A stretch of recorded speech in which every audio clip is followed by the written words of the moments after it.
Hello and welcome back to Horizon Summit. This panel is the key to successful partnerships, how to find them, retain them, and maximize their value. It's powered by Core Software, and I'm pleased to introduce our panelists. We have Adam Groh, the COO of Core Software, Kristen Kuhn, the Senior Vice President of Corporate Partnerships at LAFC, and Molly Spyhalski, the Head of Brand Partnership Marketing at Postmates by Uber. Welcome to each of you. How are you today? Doing well. Thanks, Joe. Great. So we've kind of got a triangle of how these partnerships all come together. We've got three different viewpoints here, and so kind of going around the horn here. What do you look for in a good partner when you're on the brand side?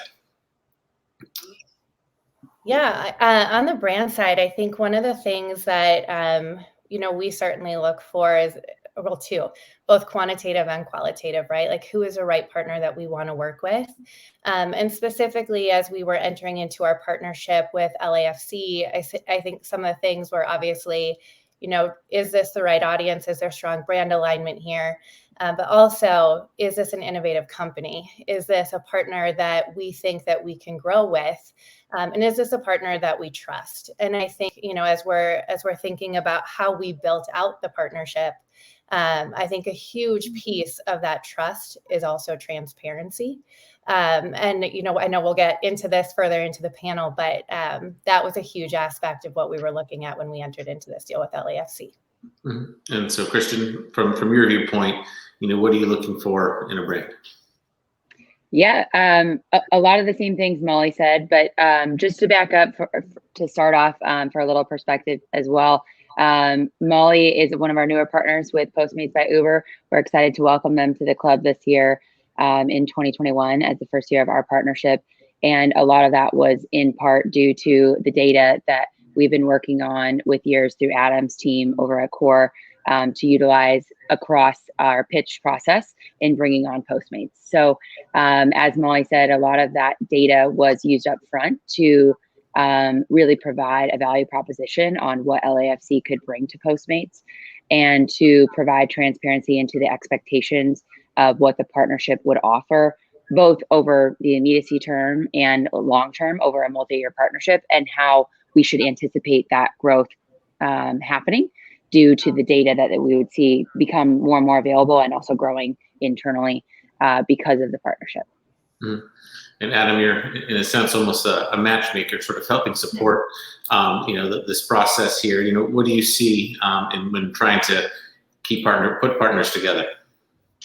Yeah, I mean, Core's role is we're not actually doing the partnerships, but our role is data in this ecosystem and really trying to help both sides leverage the data points in the right way so that both sides can win, because that's really what a good deal is. And so Core historically has been on the rights holder side, and for example, like Kristen said, we've worked with LAFC since before their actual inaugural game, since the inception, and really help them think through their assets, how you set those up, the rate cards, those types of things, so that they can start measuring those. And I think what we'll talk about today and how this partnership between LAFC and Postmates came together has been a long time in the making. And on the other side, we're starting to work with more and more brands, because brands have those same problems as they're buying all these assets. And I think the pandemic itself has brought that to light more and more of what did we buy and what is the value of that.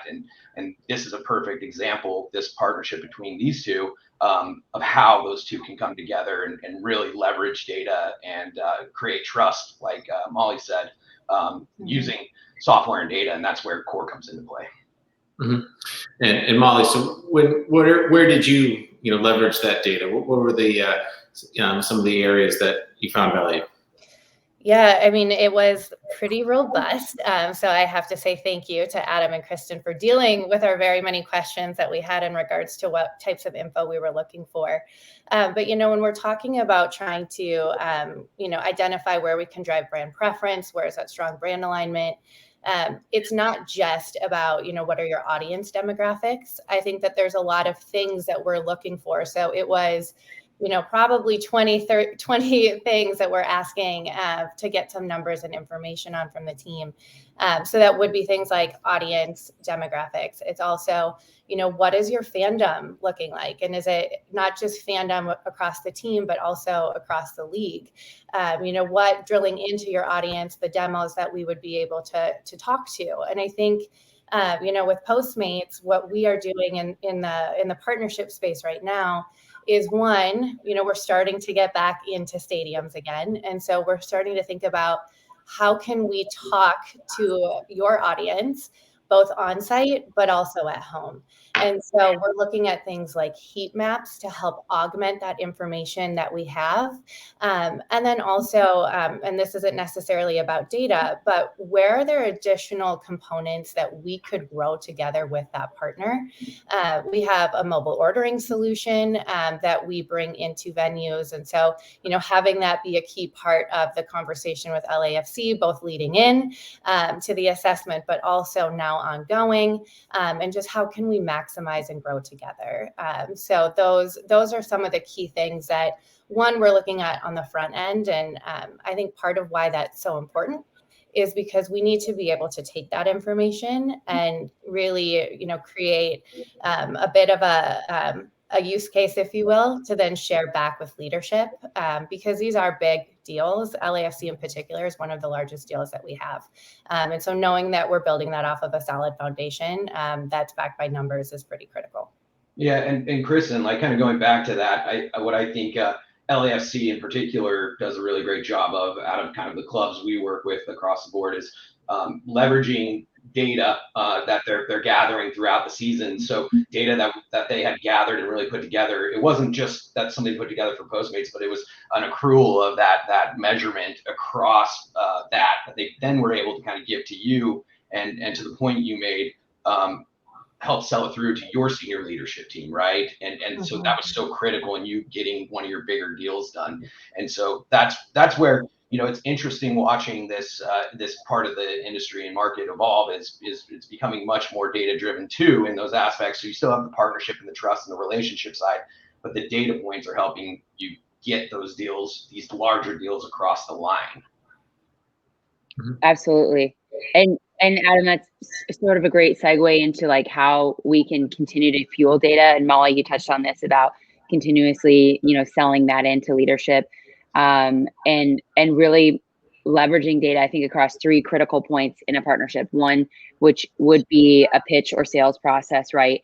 And creating a new relationship and having that transparency to talk about what the expectations are and to use the data points, Adam, as you suggested, to help really sell in some of the assets or, larger partnership at play.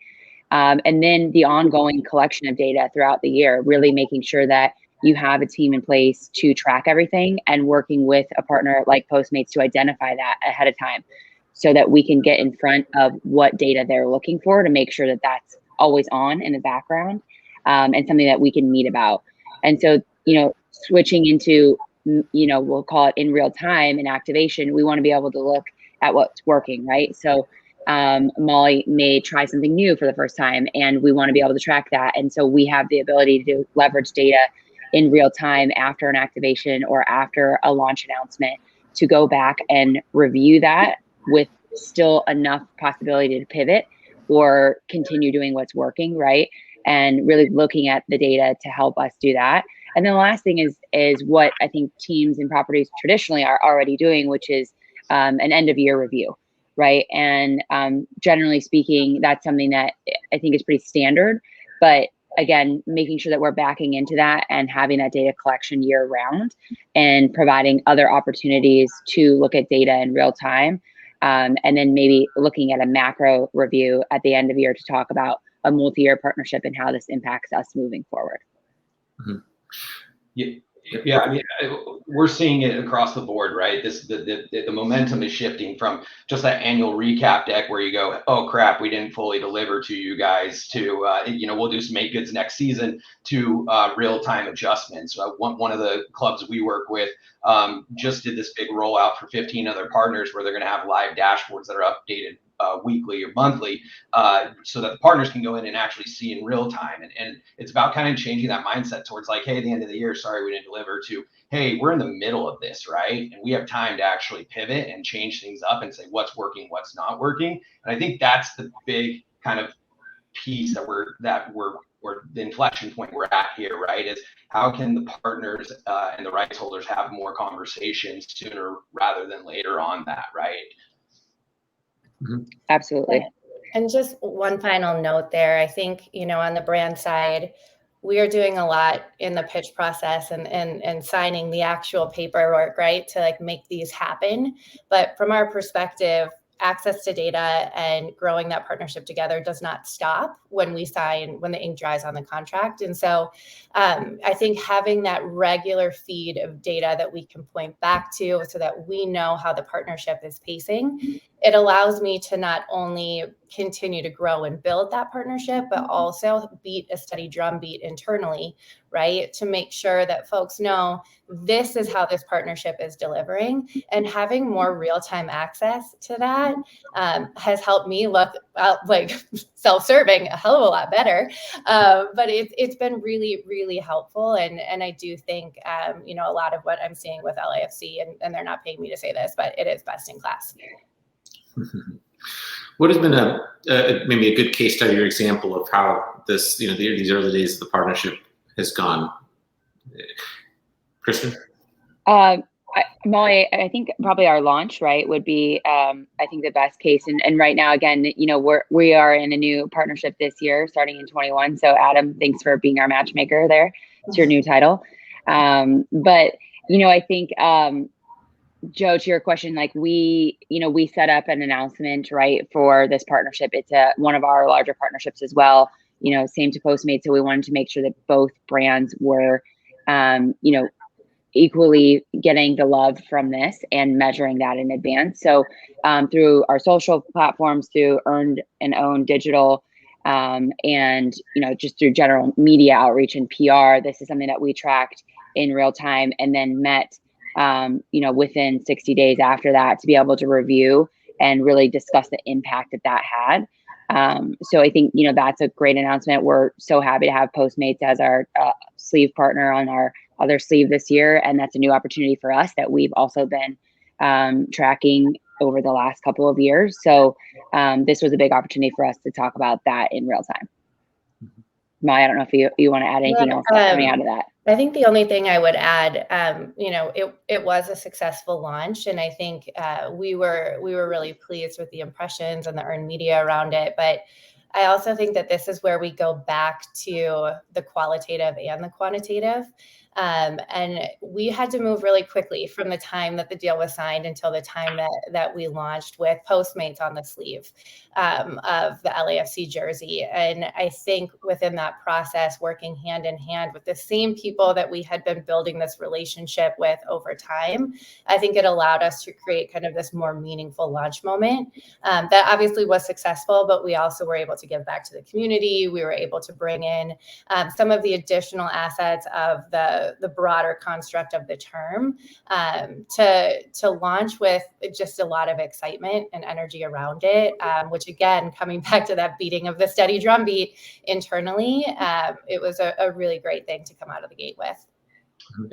And I know we keep talking about like the metrics and everything, and for you guys specifically, I mean, I can talk to several different core clients, but high level, what are those objectives that you guys are looking for that are success factors for you when you go back to management and say, okay, here's the results, right? Some people are looking at impressions, some are looking at engagement or loyalty program benefits. I mean, what are these things that you're looking at and saying, great, we're actually achieving and we're being successful in this partnership? Yeah, and I think it does vary based on what is the scope of that partnership. And so I think, with LAFC, we are looking at a lot of things that you just mentioned. So we are looking at impressions. We care about earned media. We also, internally also measure against, are we driving brand preference with with our audiences across brand equity trackers. There are other partnerships that might lean more into core business metrics for us, especially as those metrics pertain to our mobile ordering solution, where we're actually able to have people place orders on site through the Postmates app. So it does vary, and it ends up being kind of this puzzle piece that we put together. And, you know, some of our impressions and some of our metrics that we care a lot about might be performing really well, and others maybe not so much. But ultimately, at the end of the day, we're just looking for metrics that can support why we're in this partnership in the first place. And that isn't always consistent from partner to partner. And what you know, when you talk about the sort of the not having to wait till the end of the year for make goods and that you know, pivoting in real time, just how much flexibility is there? And is there, you know, maybe a good example of whether it's there's something that you've done already, Kristen? You mean as far as like reacting to something? Yeah. I guess.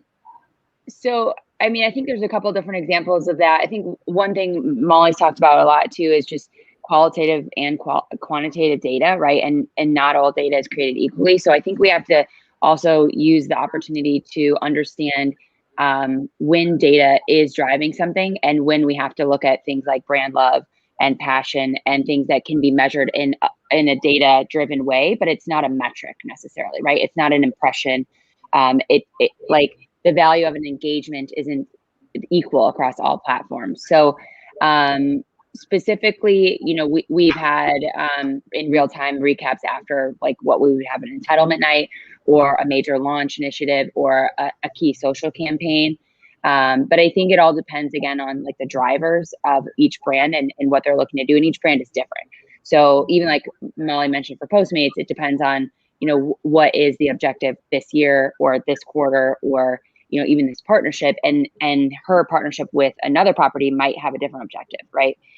Same thing with us on the property side. We have multiple partners and they're all evaluating different things. So I think it's just partner dependent. It can't kind of be a one size fits all.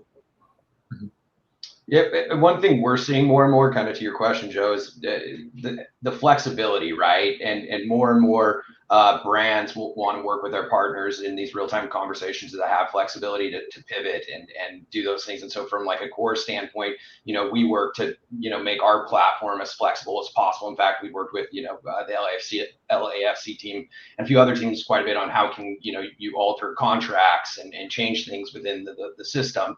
But especially I think with COVID and the pandemic, it's really made it even more important when, you know, you're not getting any more of that in arena activation or signage.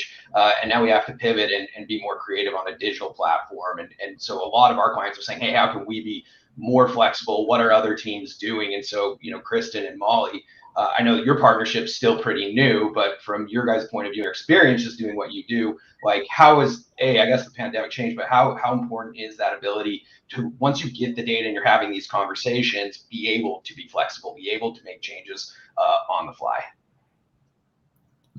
Go ahead, Molly. Maybe I can start, and then Kristen, I know you have something good to share here. But I think one thing just to start with, amidst the pandemic, I think we all very much realize that we are rewriting a playbook, and potentially what worked before doesn't necessarily work today. And so I think when you do have a really good partnership and foundation in place, there's much more understanding that this is where we are together, and we might need to make some pivots or be okay with what we thought we might pace against is not necessarily going to happen. Not only that, but it has created net new assets that didn't necessarily exist before. And I think that's where I want to turn it over to Kristen, because I think that there were some things in our conversation that were really meaningful that allowed us to kind of build this new, I guess, era of partnership with LAFC.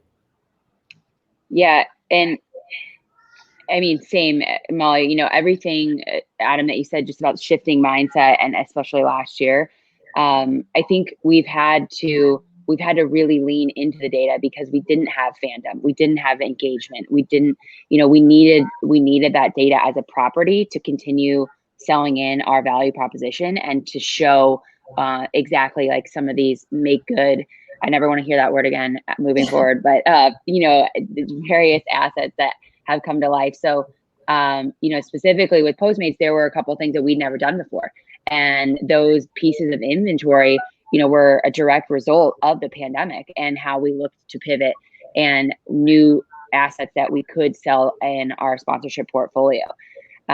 So utilizing that in that perspective was really helpful. I also think, the transparency that we keep coming back to is really important. For LAFC specifically, we provide all of our partners a report that they have the visibility to go into and actually see where all of these impressions are coming from. And I think that's something that builds trust, as we talked about earlier, but also, is really an opportunity to dig in or get into the lab together and like look at these numbers, because it's one thing to hear from a property like this is your value, your media value based on number of impressions, or this is what garnished. But when you actually can see it and you have a relationship to let someone into that picture and say, okay, here was this post. And if you look at this post, like I can actually go in and look at this person that liked it or this person that retweeted it, or exactly that this goal that Carlos Vela scored with my LED in the background, like changed, the skew of all of my data, like, and what I was able to get out of this partnership, like that, those are like nuggets of like gold nuggets of information that we invite our partners to discover with us. And I think that really helped in a pandemic year where, everybody was struggling to find value in a new lens with what we had available.